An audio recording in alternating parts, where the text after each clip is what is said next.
Question number 15 है if A P 3 10 and 17 यानी कि दो एपीज दी हुई एक एपी ये है एक एपी ये है यानी अरिथमेटिक प्रोग्रेशन। वो कहते हैं अगर इनकी nth टर्म इक्वल हो तो आपने मालूम करना है वैल्यू ऑफ n। सही हो गया, यानी कि फर्स्ट जो प्रोग्रेशन है हमारे पास अरिथमेटिक इसकी nth टर्म निकालेंगे हम और दूसरे वाले की भी nth टर्म निकालेंगे, दोनों के आंसर्स को बराबर रखेंगे और n की वैल्यू निकालेंगे। ठीक है, वन बाय वन करते हैं। सो तो पहले हम करते हैं ये फर्स्ट वाला अरिथमेटिक प्रोग्रेशन लिया हमने। ठीक है, A1 है इसमें 3, D इसका है जी 10 - 3 तो ये हो जाएगा 7। तो D हमारे पास 7 आ गया, A1 हमारे पास 3 आ गया। तो nth का फार्मूला लगा देंगे an is equal to A1 plus n-1 into d. सही है, तो वैल्यूज पुट करवा देंगे। an इक्वल्स टू A1 की जगह उसकी वैल्यू आ गई प्लस n-1 इंटू डी की वैल्यू आ गई 7। तो ये हो जाएगा an इक्वल्स टू 3 प्लस 7 को मल्टीप्लाई करवा देंगे 7n-7। तो an हमारे पास यहाँ पर आ जाएगा 7n-4। सही है, अब हम क्या करेंगे दूसरा प्रोग्रेशन से हम nth की वैल्यू निकालेंगे। ठीक है, तो वो भी हम इधर ही कर लेते हैं 63 65 67 अप टू सो ऑन। इसमें A1 है 63, D हमारा हो जाएगा 65 माइनस 63 तो ये D हमारे पास आ गया 2। तो nth का फार्मूला लगा देंगे an equals to A1 plus n-1 into d. an है जी हमारे पास, बल्कि an तो भी हमने मालूम करना है और A1 की वैल्यू है 63 प्लस n-1 D है 2। तो ये हो जाएगा an equals to 63 plus 2 multiply हो गए 2n-2। तो an is equal to 63 minus 2 करेंगे तो 61 हो जाएगा प्लस 2n। सही है, और n की वैल्यू हमने मालूम करनी। तो अकॉर्डिंग टू गिवन कंडीशन यानी अकॉर्डिंग टू क्वेश्चन सवाल के मुताबिक nth टर्म जो है वो बराबर है। ठीक है, nth टर्म्स आर इक्वल। ठीक है, according to question nth terms are equal, so 7n-4 equals to 61 plus 2 है। तो दोनों nth टर्म बराबर आ गई। तो जो n वाले हैं उसको एक जगह कर लेते हैं, 7n-2n इक्वल्स टू 61 प्लस 4। ये हो जाएगा 7n-2n 5n हो गया जी, और 61 प्लस 4 65 हो गया। इसको 5 पे डिवाइड करवा देंगे, 5n divide by 5 65 divide by 5 ये कैंसिल हो गया। n इज इक्वल टू आ जाएगा 5 1 5 5 3 15। तो n इक्वल्स टू 13 हमारे पास ये आंसर आ गया। तो क्वेश्चन नंबर 15 हमारा कंप्लीट हो गया। क्वेश्चन नंबर 16 है हमारे पास। ठीक है, तो उसमें क्या कहता है, उसमें कहता है कि if the pth term of an AP is q। ठीक है, pth टर्म क्या है, q है, और qth टर्म जो है वो p के इक्वल है। तो फिर प्रूव करें कि जो उसकी nth टर्म है वो ये आएगी, यानी कि ये हमारा आंसर है, ये nth टर्म में ये आंसर बनना चाहिए। अच्छा, उससे पहले ये देख लें आप कि जैसे अगर हम फिफ्थ टर्म अगर मैं आपको कहूँ कैसे लिखेंगे, A5 लिखेंगे उसको। अगर सिक्स्थ टर्म कहेंगे तो A6, फिफ्टीथ टर्म कहेंगे तो A50 लिखेंगे आप उसको। nth टर्म को कैसे लिखेंगे, AN। अब यहाँ पर कहता है कि pth टर्म, तो pth टर्म को लिखेंगे हम AP इस तरह से। ठीक है, जो कि बराबर है किसके, Q के बराबर है, ये देखें यहाँ पे दिया हुआ है। इसी तरह जो qth टर्म है इसको लिखेंगे AQ इक्वल्स टू P के इक्वल है, यहाँ पर ये P के इक्वल है। इसी तरह जब हम an की बात करते हैं, nth टर्म की बात करते हैं, उसको हम कैसे लिखते हैं, A1 plus n-1 into D. यानी कि a के साथ जो यहाँ पर वैल्यू होती है d के साथ वही वैल्यू आती है लेकिन एक कम करके। ठीक है, उसमें से एक माइनस करके आता है। सेम यहाँ पर p यूज हो रहा है, यहाँ पर p यूज हो रहा है, तो इसको कैसे लिखेंगे, A1 plus p-1 into d equals to q, वैसे रहेगा। इसी तरह क्यू वाले के लिए लिखेंगे A1 plus q-1 into d equals to है p। तो इसको हम कहेंगे इक्वेशन 1 है और इसको बोलेंगे ये इक्वेशन 2 है। ठीक है जी, अब हम करेंगे जी इक्वेशन 2-1 या इक्वेशन 1-2 कर देंगे। ठीक है, ये हमने उल्टा कर दिया, वैसे ये 1 कहेंगे, इसको 2 कहेंगे। ठीक है, चलें अब इसको ज़रा मल्टीप्लाई करवा लेते हैं, A1 plus p d minus d, ठीक है, और ये क्यू इधर जाके हो जाएगा माइनस का क्यू इक्वल्स टू 0, सही है। और इसी तरह इसको मल्टीप्लाई करवा के a one plus q d minus d और ये माइनस का पी। तो बल्कि हम ऐसे करते हैं, इसको इक्वेशन 1 और 2 इनको कह देते हैं कि ये इक्वेशन 1 है और ये इक्वेशन 2 है, ठीक है। अब हम कहते हैं कि इक्वेशन 1 माइनस इक्वेशन 2, तो ये हो जाएगा a one plus p d minus d minus q. अब माइनस करेंगे तो ये वाली वैल्यूज प्लस की होंगी तो माइनस की हो जाएगी, जो माइनस की होगी वो प्लस हो जाएगी, तो माइनस का ए वन माइनस का क्यू डी प्लस का डी और प्लस का p equals to 0। A one से जी ए वन कैंसिल हो गया, सही है, और माइनस का डी प्लस का डी कैंसिल हो गया, एक ये पी डी वाला बच गया और ये क्यू डी वाला, इसको इकट्ठा करके लिखते हैं P d minus Q D. उसके बाद ये माइनस का क्यू और प्लस का पी, इसको हम दूसरी साइड पे ले जाते हैं, ये हो जाएगा जी प्लस का क्यू और माइनस का पी हो जाएगा, ठीक है, जो प्लस का था वो माइनस का हो गया, जो माइनस का था वो प्लस का हो गया। अब यहाँ से हम क्या करते हैं, डी कॉमन लेंगे तो ये आ जाएगा P minus Q into d, D common ले लिया और यहाँ पर आ गया क्यू माइनस पी। डिवाइड करवा देंगे जी p माइनस क्यू को, तो इधर बच जाएगा d equals to q minus p divide by p minus q. तो अब यहाँ पर हम -1 कॉमन लेंगे ऊपर से, तो ये हो जाएगा माइनस वाला प्लस का हो गया, प्लस वाला माइनस का हो गया, और नीचे आ गया p माइनस क्यू। तो ये हमने इसलिए लिया ताकि ये सेम हो जाए और ये कट जाए, तो d की वैल्यू अब हमारे पास आ गई -1। d की वैल्यू क्या आ गई, -1। अब d की वैल्यू हम इक्वेशन 1 या 2 में किसी एक में पुट करवा कर a1 की वैल्यू निकालेंगे, ठीक है। तो अब हम क्या कहते हैं, चलेंगे इसमें पुट करवा लेते हैं तो ईजी रहेगा, इसको स्टार कहते हैं आप बेशक। तो हम कहेंगे जी put value of d in equation star, put d equals to 1 -1 in star, ठीक है, जो कहता है हमारे पास a1 plus p minus 1 into d equals to q, ठीक है। तो ये हमारे पास a one plus p minus 1 into d equals to q, ठीक है जी। अब यहाँ पर हम डी की वैल्यू पुट करवा देंगे, तो ये आ जाएगा a one plus p minus 1 into d की वैल्यू है -1 इक्वल्स टू क्यू। -1 से मल्टीप्लाई होगा तो प्लस वाला माइनस, माइनस वाला प्लस हो जाएगा, a one minus p plus 1 equals to q. इसी तरह ये हो जाएगा a one equals to q minus का पी इधर जाके प्लस का पी, प्लस का 1 हो जाएगा माइनस का 1। तो ए वन की वैल्यू भी आ गई और डी की वैल्यू भी आ गई हमारे पास -1, ठीक है, ए वन और डी की वैल्यू आ गई। तो अब हम क्या करेंगे, nth टर्म उसने कहा कि बताएं, तो nth टर्म लिखेंगे a n equals to a one plus n minus 1 into d. nth term मालूम करना, ये वैसे रहेगा, ए वन की वैल्यू लिख लेते हैं जी, इसको पहले पी वाली पहले लिख लेते हैं, क्यू वाली बाद में लिख लेते हैं, कोई मसला नहीं है, -1, ठीक है, ए वन की वैल्यू आ गई, plus n minus 1 into d, d की वैल्यू है -1, ठीक है जी। ये हो गया जी p प्लस क्यू -1, और जब ये माइनस मल्टीप्लाई होगा तो माइनस का n और प्लस का 1 हो जाएगा, तो ये +1 और -1 कैंसिल हो गए और ये बच गया हमारे पास p plus q minus n. तो nth वैल्यू उसने बोला था p plus q minus n होनी चाहिए, जो कि हमारी आ गई है, तो हम यहाँ पे लिख देंगे which is required, which is required, यानी कि यही हमारा क्या है, answer. So now we have question number 17, जो कि कहता है कि if 1 over a 1 over b 1 over c, ये तीन टर्म्स हैं, ठीक है, किसकी हैं जी, AP की, अरिथमेटिक प्रोग्रेशन की। कहते देन शो दैट कि b की जो वैल्यू आएगी वो बराबर आएगी 2ac over a plus c। चलें जी स्टार्ट करते हैं।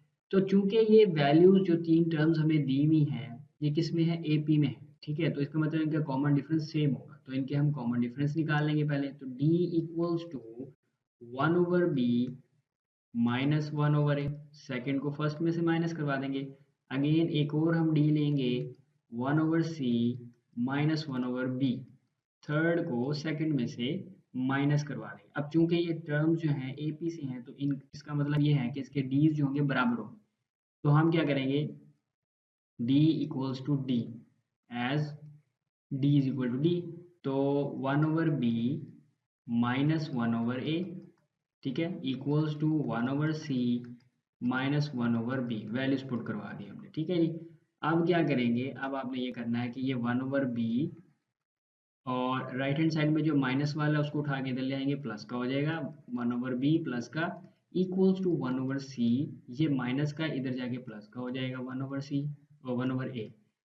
अब बोथ साइड्स पर हम क्या करेंगे, एलसीएम ले लेंगे बारी बारी। तो यहाँ पर b एलसीएम आ रहा है, ठीक है, ऊपर हमारे पास बचेगा 1+1, इधर से हमारे पास आ रहा है a और c, या c और a कह लें हम। c से c कैंसिल हो जाएगा, a 1 से मल्टीप्लाई होकर a आ जाएगा, a से a कैंसिल, c 1 से मल्टीप्लाई होकर c आ जाएगा। तो यहाँ पर हो गया 1+1 2/b equals to a plus c over a c. सही है। अब हम क्या करेंगे, इसे उल्टा देंगे। अगर लेफ्ट हैंड साइड को हमने उल्टाया है, ये तो यानी कि 2/b था, b/2 हो गया, तो राइट हैंड साइड में भी सेम काम करना पड़ेगा। तो ए सी ऊपर आ जाएगा और a प्लस सी नीचे चला जाएगा। ठीक है जी। तो हमें सिर्फ b की वैल्यू चाहिए। तो यहाँ पर जो 2 है मल्टीप्लाई डिवाइड हो रहा है, तो दूसरी साइड पर जाकर के मल्टीप्लाई हो जाएगा। तो b इक्वल्स टू 2ac ऊपर मल्टीप्लाई हो जाएगा और a प्लस सी कैसे आ जाएगा। हैंस प्रूव्ड, यही हमें मालूम करना था कि b की वैल्यू बराबर होगी 2ac ओवर a प्लस सी। तो ये हमारा आंसर आ गया। अच्छा जी, अब हमारे पास है क्वेश्चन नंबर 18। अच्छा, क्वेश्चन नंबर 18 और 17 ऑलमोस्ट सेम है, ठीक है। देखिए इसमें भी वही किया हुआ है, 1/a 1/b 1/c are in AP, then show that common difference. पहले था b इक्वल्स टू जो भी वैल्यू थी, अब है common difference is a minus c over 2ac, यानी कॉमन डिफरेंस इसके बराबर आना चाहिए। सेम काम आपने करना है जी, ठीक है। आपने दोनों के क्या करना है, सेकंड को फर्स्ट में से माइनस करवा के एक कॉमन डिफरेंस, थर्ड को सेकंड में से माइनस करवा के दूसरा डिफरेंस, ठीक है, दोनों को बराबर रखेंगे। और यहाँ से हम इसको सॉल्व करके, जैसे हमने क्वेश्चन नंबर 17 में किया सेम वैसे ही, ठीक है। बी वाले अलग कर लिया, एलसीएम ले लिया और ये सारा कुछ इस तरह से कर लिया, ठीक है। करने के बाद बी की आपके पास वैल्यू आ जाएगी 2ac ओवर a प्लस सी। अब उसने कहा कि कॉमन डिफरेंस बताना है आपने कि किसके इक्वल आया, जो भी उसने दिया हुआ उसके इक्वल लेके आना है आपने। तो हम कहेंगे नाउ कोई भी एक कॉमन डिफरेंस हम ऊपर से उठा लेंगे जो हमने शुरू में बनाए थे, ठीक है ना। ये देखें यहाँ पर ये बने पड़े हैं, ठीक है। सेकंड को फर्स्ट में से माइनस किया, थर्ड को सेकंड में से माइनस किया, तो हम क्या करते हैं, ये पहले वाला ले लेते हैं कि d is equal to 1/b minus 1/a। d is equal to, यहाँ पे लिख लेते हैं d is equal to 1/b minus 1/a। तो अब b की वैल्यू क्या करेंगे, इसमें पुट करवा देंगे। Simple, d equals to 1 b की वैल्यू है जी 2ac over a plus c minus 1/a। इस तरह से आ गया जी। अब ये हमारे पास है जी, ये बटे का बटा क्या होता है, उल्ट जाता है। तो d इक्वल्स टू, यहाँ पर हो जाएगा a प्लस सी ऊपर चला जाएगा और डिवीजन में हमारे पास रह जाएगा 2ac माइनस 1/a। तो अब हमारे पास एलसीएम क्या बन रहा है, d इक्वल्स टू, एलसीएम हमारे पास आ जाएगा 2ac, 2ac से 2ac कैंसिल हो जाएगा, ऊपर बच गया a प्लस सी माइनस, यहाँ पर a से यहाँ a कैंसिल हो जाएगा, 2c बच गया, तो 1 से मल्टीप्लाई होगा तो 2c आ जाएगा। तो d इक्वल्स टू हमारे पास आ जाएगा a 2c minus c, plus minus minus, 2c में से एक सी जाएगा तो माइनस का c, क्यों, क्योंकि बड़ी वैल्यू के साथ माइनस है। तो a minus c over 2ac। तो क्वेश्चन नंबर 18 में यही हमें चाहिए था कि वो कह रहा था कॉमन डिफरेंस बराबर आना चाहिए a minus c over 2ac, जो कि आ गया है। और यहाँ पर हम लिख देंगे which is required, which is required, यही हमारा आंसर, विच इज रिक्वायर्ड। ये हमारा क्वेश्चन नंबर 18 भी कंप्लीट। क्वेश्चन नंबर 19 है, if a k and a m denotes two different terms of A P, ठीक है, ए के और ए एम है, टू डिफरेंट टर्म्स हैं ए पी के, तो nth टर्म शो करनी है, वो इसके बराबर आनी चाहिए nth टर्म। तो nth टर्म के लिए हमें a1 और d की वैल्यू चाहिए। तो इन दो की मदद से हम a1 और d की वैल्यू निकाल लेंगे। चलें, तो सॉल्यूशन लिख लेते हैं। अब ए के को हम कैसे लिख सकते हैं, ठीक है ना, ए के को लिख सकते हैं हम ए के इक्वल्स टू a1 प्लस के माइनस 1 इंटू डी, ठीक है, ये 1 हो गया। इसी तरह ए एम को लिख सकते हैं a m equals to a1 plus m-1 into d, ये हो गया 2, ठीक है। अब क्या करेंगे, इक्वेशन 1 माइनस इक्वेशन 2, तो लेफ्ट हैंड साइड में जो वैल्यूज होंगी वो लेफ्ट हैंड साइड में माइनस हो जाएंगी, राइट हैंड साइड वाली राइट हैंड साइड में। तो ये हो जाएगा a k minus a m equals to a k value पहले आ जाएगी A1 प्लस के minus 1 into D minus A1, जिसको इस तरह से लिख लेते हैं minus A1 plus m-1 into D, इस तरह से ले लेते हैं क्योंकि माइनस है ना, माइनस से क्या होगा इफेक्ट होगा, जो प्लस वाली होगी वो माइनस होगी। तो ये a k minus a m equals to A1 plus d को मल्टीप्लाई करा देते हैं जी, के डी माइनस डी, यहाँ से minus A1 plus m d minus d. ठीक है जी, मिलेगा a k minus a m equals to A1 plus k d minus d. अब माइनस से क्या होगा, जो प्लस का है वो माइनस, ये माइनस का हो गया, ये भी माइनस का हो गया और ये प्लस का हो गया। अब जो कटता है उसे काट देंगे, तो डी कट गया, A1 कट गया। ठीक है जी, अब इसमें से के डी और minus d minus m d, तो डी कॉमन आ रहा है इसमें, तो ए के माइनस ए एम बराबर आ जाएगा डी कॉमन लेने से के माइनस एम, और डी कॉमन आ जाएगा। सही है, तो डी की वैल्यू चाहिए divide by k minus M, both sides पर हम कर देंगे। ठीक है, तो ये हमारे पास आएगा a k minus a m divide by k minus m equals to d. सीधा करके लिखेंगे d is equal to a k minus a m over k minus m. तो ये हमारे पास डी की वैल्यू आ गई। सही है, अब हमने क्या करना है, इक्वेशन 1 से हम A1 की वैल्यू सेपरेट कर लेंगे। ठीक है, इक्वेशन 1 हमारे पास हम देख लेते हैं, ये देखिए ये भी a k is equal to A1 into k minus 1 into d. चले जी, फ्रॉम इक्वेशन 1 यहाँ से चेंज कर लेते हैं इसको, फ्रॉम इक्वेशन 1 वो के वाली है जी, ए के इक्वल्स टू A1 प्लस के माइनस 1 इंटू डी। सही है, तो ए के बाकी वैल्यू उठा के ले आएंगे, minus k minus 1 into d equals to A1, इसको सीधा करके लिखेंगे A1 equals to a k minus k minus 1 into D. तो ये हमारे पास A1 की वैल्यू भी आ गई। अब हम जस्ट क्या करेंगे, nth वैल्यू हम लिखेंगे, nth फार्मूला जो होता है वो हम लिख लेंगे जी। an किसके बराबर होता है जी, an बराबर होता है an equals to A1 plus n minus 1 into d. Values put करा देंगे, nth वैल्यू तो हमने मालूम करनी है, A1 की वैल्यू हमारे पास ये पड़ी है, तो इसकी वैल्यू आ जाएगी ए k minus k minus 1 into d. सही है, plus n minus 1 into D. अभी डी की वैल्यू पुट नहीं करवाएं, लास्ट में पुट करवाएंगे, उसकी वजह बताते हैं आपको कि अगर हम यहाँ वैल्यूज पुट कराएंगे तो ये कॉम्प्लिकेट हो जाएगा। ठीक है ना, अभी यहाँ पर भी डी है, यहाँ पर भी डी है, तो हम क्या करेंगे, इसे कॉमन लेंगे।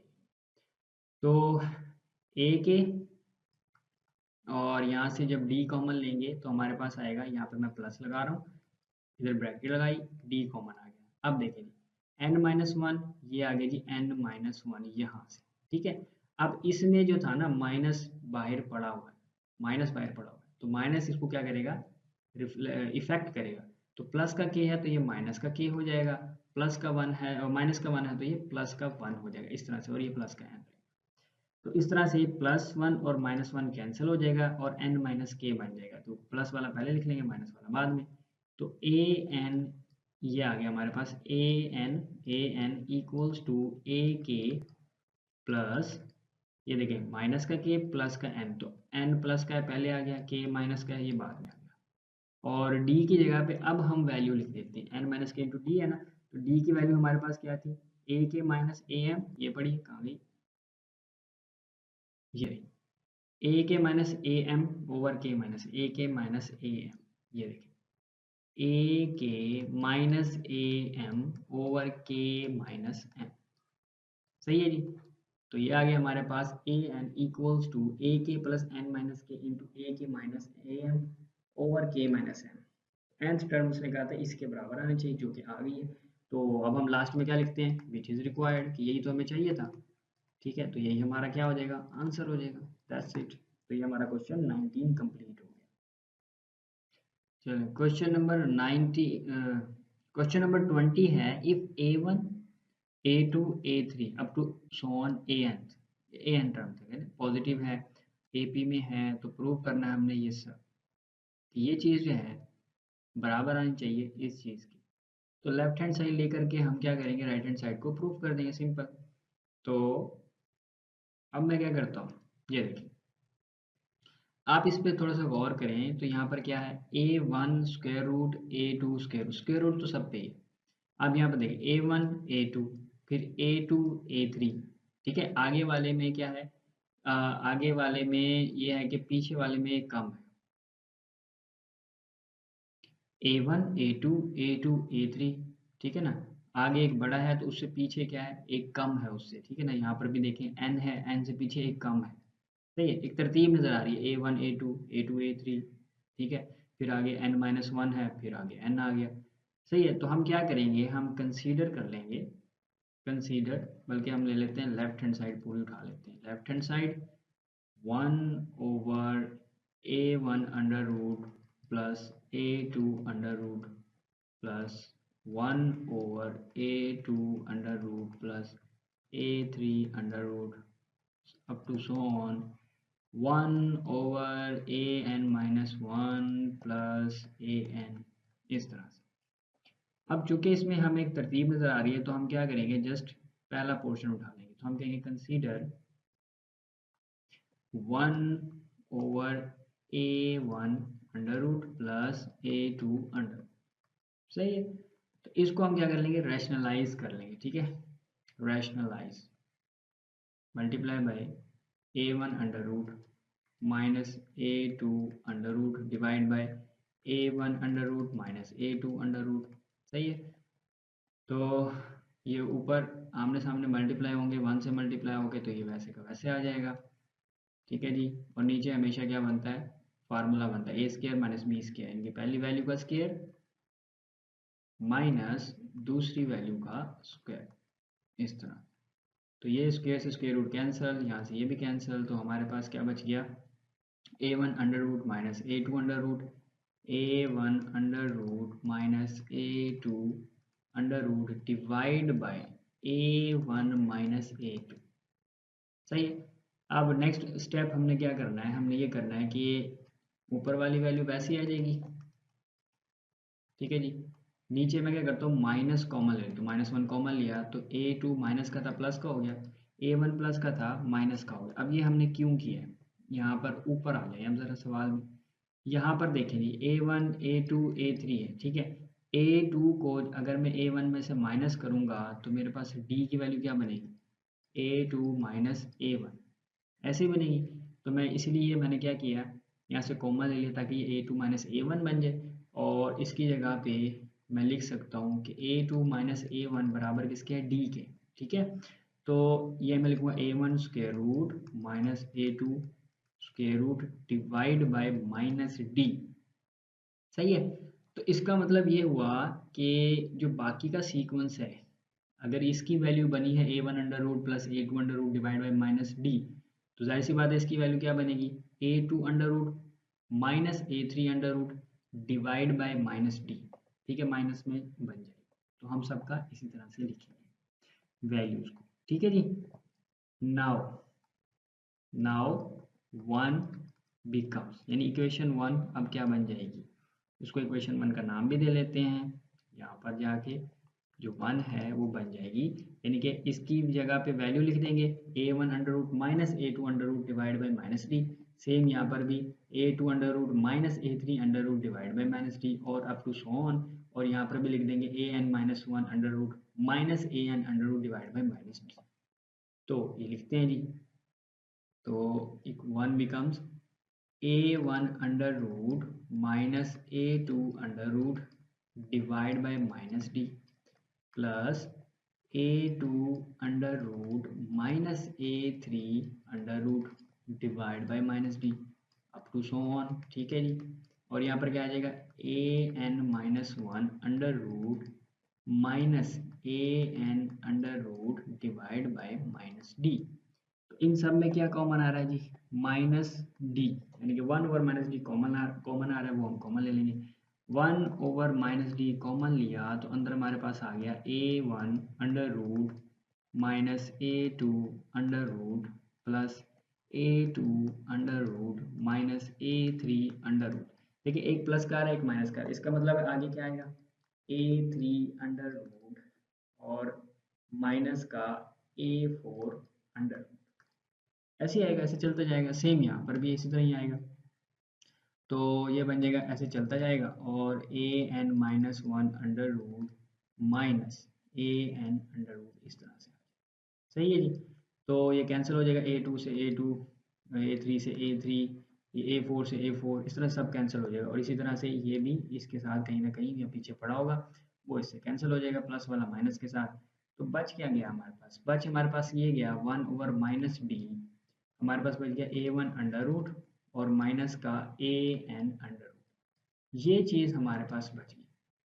सही है जी। इसको हम नाम देंगे 2 का, ठीक है, इसको 2 का नाम दे करके अब हम क्या करेंगे, d की वैल्यू निकालेंगे। अब d की वैल्यू कैसे निकालेंगे जी, d की वैल्यू निकालेंगे हम लिखेंगे जी an equals to A1 plus n-1 into d, ठीक है। तो ये हो जाएगा an minus A1 equals to n-1 into d, n-1 को डिवाइड करवा देंगे दूसरी साइड पे, ये हो जाएगा an minus A1 over n-1 equals to d. सही हो गया। तो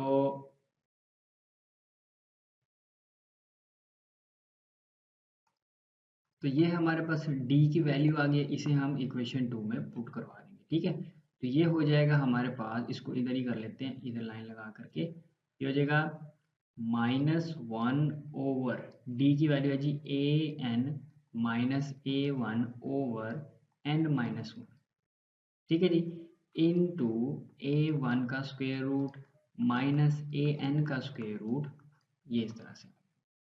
और ये हमारे पास अब बन जाएगा n-1 ऊपर चला जाएगा इस तरह से, माइनस है ये, और डिवाइड में हमारे पास आ जाएगा an माइनस A1, और यहाँ पर आ गया A1 under root minus an under root.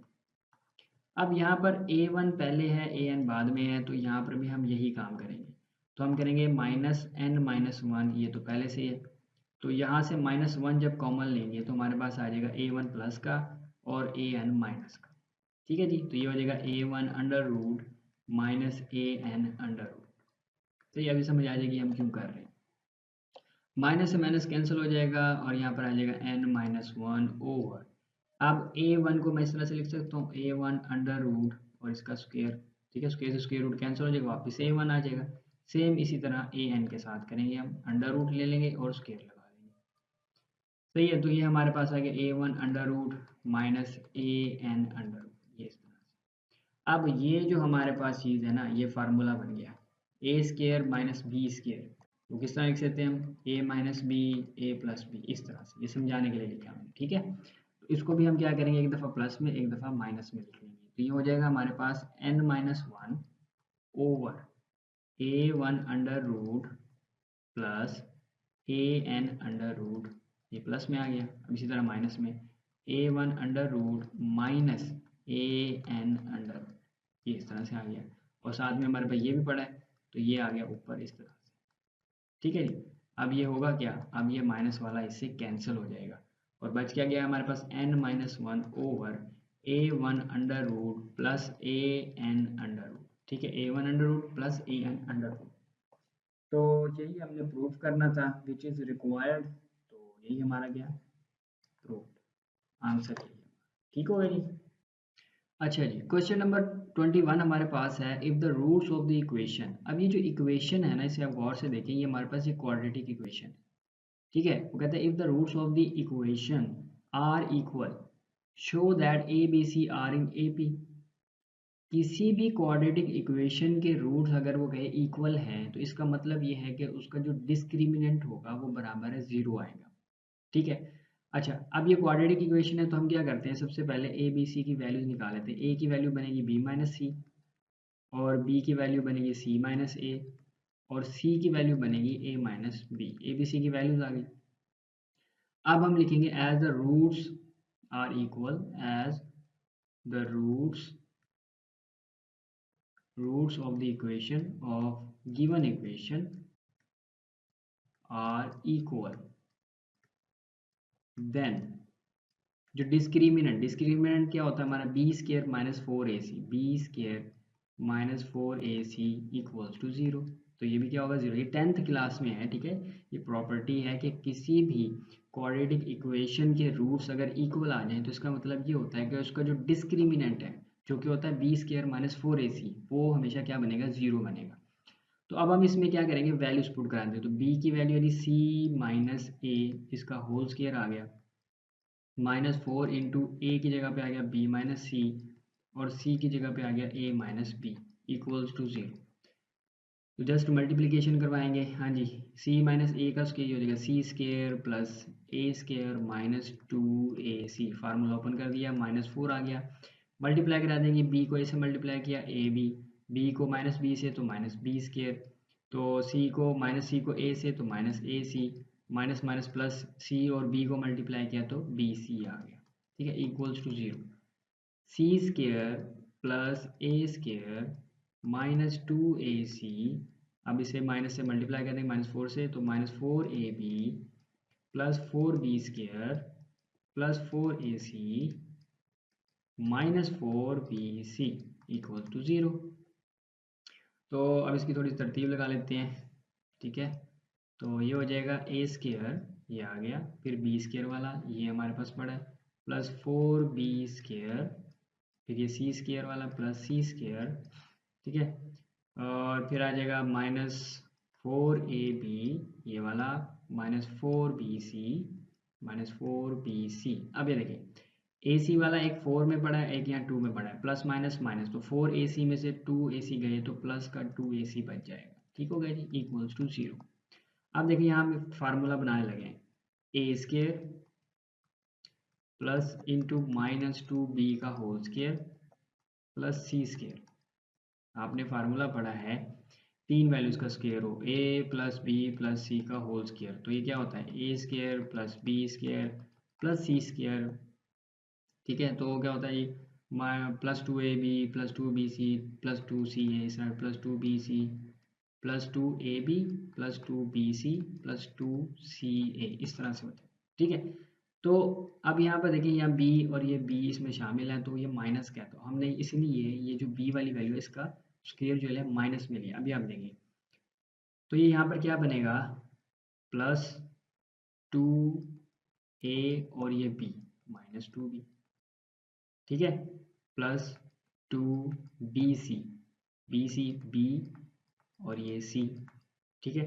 फिर क्या है प्लस 2ca, ये c और ये a आ गया, ठीक है। इसको थोड़ा सॉल्व करते हैं, ए स्केयर ये हो जाएगा प्लस माइनस 2b का whole square plus c square, और ये हो जाएगा माइनस का 4ab, और ये हो जाएगा माइनस का 4bc, और ये प्लस का हो गया 2ca या ac, ठीक है। तो ये फार्मूला किसका बन गया, a plus b plus c का होल स्केयर। तो यहाँ पर a है, a ही है, और b हमारे पास यहाँ पर माइनस 2b है, और c हमारे पास c है, तो इसका होल स्केयर बन गया इस तरह से, इक्वल टू 0। स्क्वेयर है जी, taking square root on both side, तो हमारे पास आ जाएगा a minus 2b plus c equals to 0। तो ये चीज़ आ गई हमारे पास। उसके बाद माइनस 2b को उधर ले जाएंगे तो प्लस का हो जाएगा, तो ये हो जाएगा प्लस का 2b equals to a plus c, ठीक है। ये हो गई हमारी इक्वेशन नंबर 1, सही है। उसके बाद अब आगे हमने क्या करना है, आगे हमें उसने जो दिया है ना a B c are in A P, तो इसका मतलब क्या है, देखिए a B c are in A P as a B c are in A P arithmetic progression है, तो इनका मीडियन,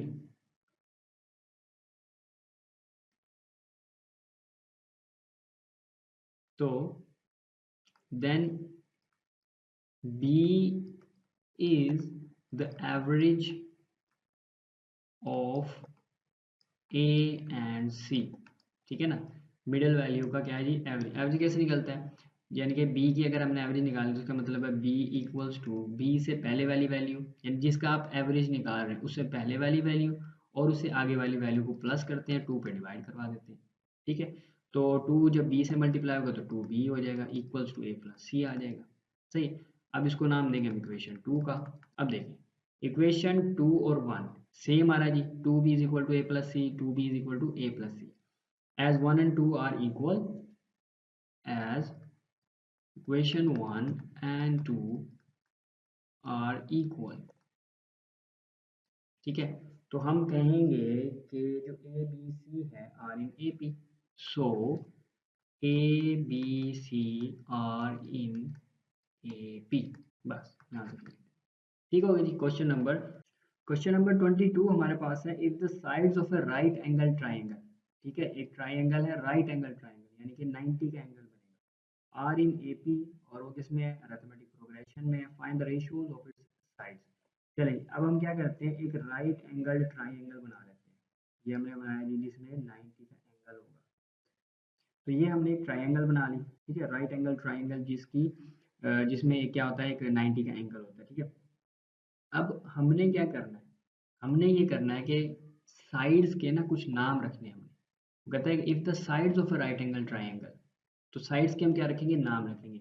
अब आपको पता है कि राइट एंगल ट्राइंगल में जो हाइपोटेनियस होता है, जो लॉन्गेस्ट साइड होती है ये वाली, है ना, ये बेस होता है, ये परपेंडिकुलर होता है, तो लॉन्गेस्ट साइड की वैल्यू ज़्यादा होती है as compare to base and perpendicular.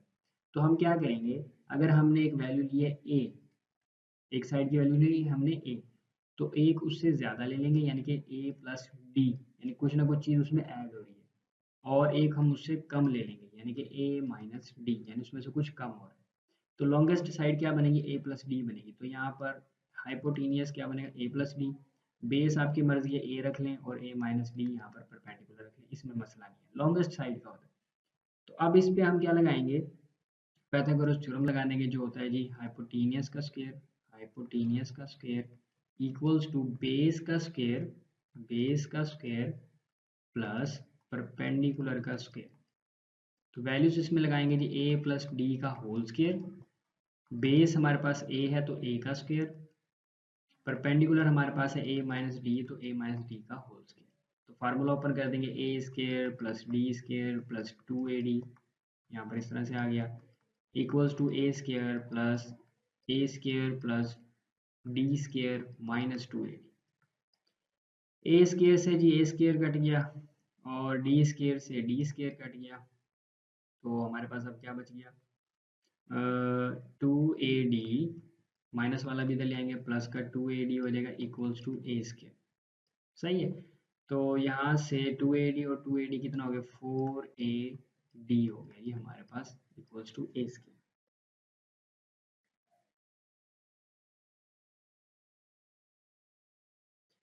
इसके बाद हम क्या करते हैं, ए स्क्वायर को भी दूसरी साइड पर ले जाते हैं। अब हम क्या कहते हैं, ए स्क्वायर माइनस 4ad, ये इधर ले आए, ठीक है, सीधा करके लिखेंगे a square minus 4ad equals to 0। अब इसमें से ए कॉमन आ रहा है तो ए माइनस 4d हो जाएगा इक्वल्स टू 0। अब ए जो है एक वैल्यू है और ये कभी भी 0 के बराबर नहीं हो सकती, तो हम इसे बताएंगे कि भाई ये 0 के बराबर नहीं है, और a माइनस 4d इसको हम इक्वल टू 0 रखेंगे। तो a minus 4d equal to 0 है, तो a इज इक्वल टू क्या आ जाएगा, 4d प्लस का आ जाएगा।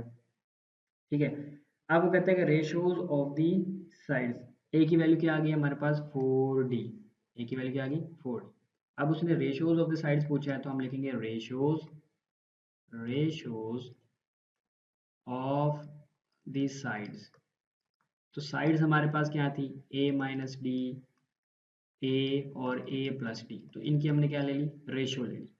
अब हम क्या करेंगे, ए की वैल्यू इसमें पुट करा देंगे। ए की वैल्यू हमारे पास है 4d, तो ये आ जाएगा 4d माइनस डी, 4d, और यहाँ पर भी 4d plus D.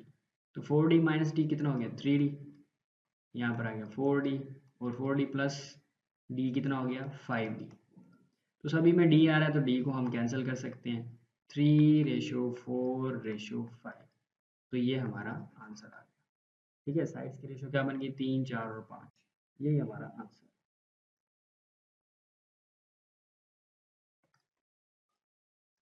Question number 23 है हमारे पास, जो कि लास्ट क्वेश्चन भी है, जिसमें वो कहता है इफ nth टर्म, ठीक है, nth term of a progression is a linear expression, कहते हैं कि लीनियर एक्सप्रेशन है इन n, और किस में है, एन में, एन वेरिएबल में, ठीक है।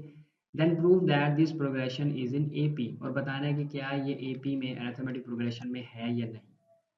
देखिए जी, सबसे पहले आपको पता होना चाहिए लीनियर एक्सप्रेशन क्या है। तो लीनियर एक्सप्रेशन की ये हमारे पास जनरल टर्म होती है ए एक्स प्लस बी, जिसमें वेरिएबल की क्या होती है, मैक्सिमम पावर 1 होती है। लेकिन उसने यहाँ पर क्या कहा है कि जो वेरिएबल यूज़ करना है वो एन यूज़ करना है। तो इसका मतलब ये है कि जो उसकी nth टर्म हम लेंगे तो ए एन हमारे पास आएगा ए एन प्लस बी, ठीक है। डिफर करने के लिए यानी कि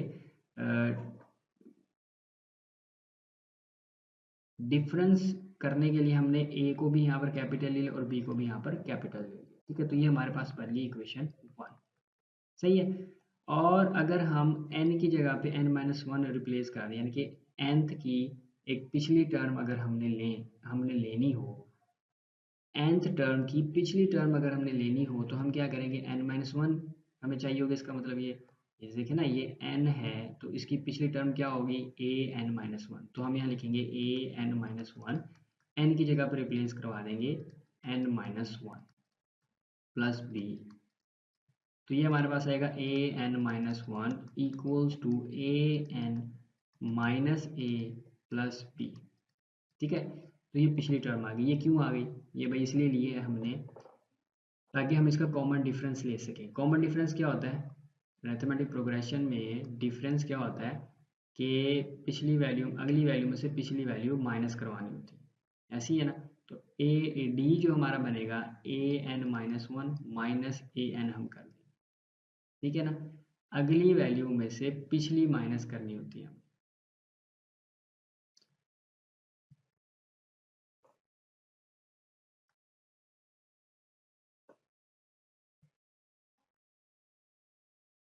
तो ये बन जाएगा हमारे पास an-1,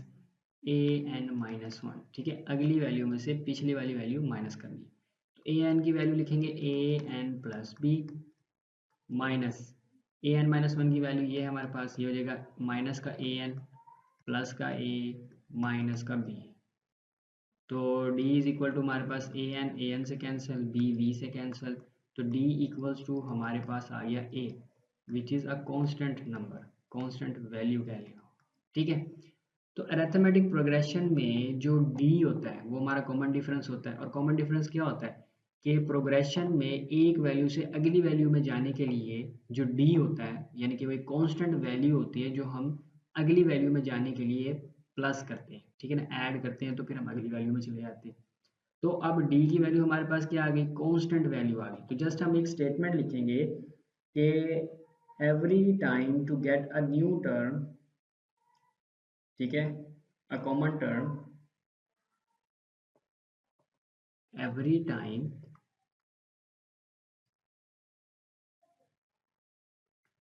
हम ये लिखेंगे,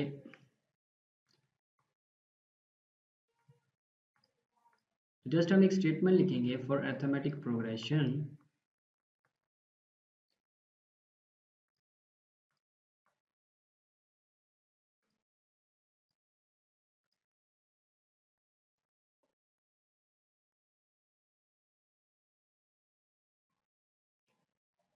हम जस्ट एक स्टेटमेंट लिखेंगे in arithmetic progression we add a constant, ठीक है, वैल्यू, कांस्टेंट वैल्यू को ऐड करते हैं to get a new term, to get a new term, एक नई टर्म, एक नई वैल्यू लेने के लिए, हासिल करने के लिए हम क्या करते हैं, उसमें कांस्टेंट वैल्यू ऐड करते हैं। और a इज़ अ कांस्टेंट, यहाँ पर जो a की वैल्यू a d की वैल्यू जो आई है वो a आई है, और a हमारा क्या है यहाँ पर कांस्टेंट है, ठीक है। तो अरिथमेटिक प्रोग्रेशन में एक वैल्यू से अगली वैल्यू में जाने के लिए हम क्या करते हैं, हम एक कांस्टेंट वैल्यू जो d की वैल्यू होती है, कांस्टेंट वैल्यू होती है, वो ऐड करते जाते हैं, फिर अगली वैल्यू में जाते जाते हैं। तो इसलिए हमने इसका कॉमन डिफरेंस लिया जो कि आ गया एक कांस्टेंट नंबर। नीचे हमने एक स्टेटमेंट लिख दी कि एपी में जब हमने अगली टर्म हासिल करनी है, अगली टर्म लेनी है, तो हम क्या करते हैं, we add a constant value, ठीक है। तो so the progression is AP, the progression क्या होगा, अरिथमेटिक होगा, ठीक है। प्रोग्रेशन इज अरिथमेटिक, अर्थमेटिक कह लें या एपी कह लें। ठीक है, तो ये हमारा कंप्लीट होगा और इसी के साथ हमारी जो एक्सरसाइज है 6.2 वो भी कंप्लीट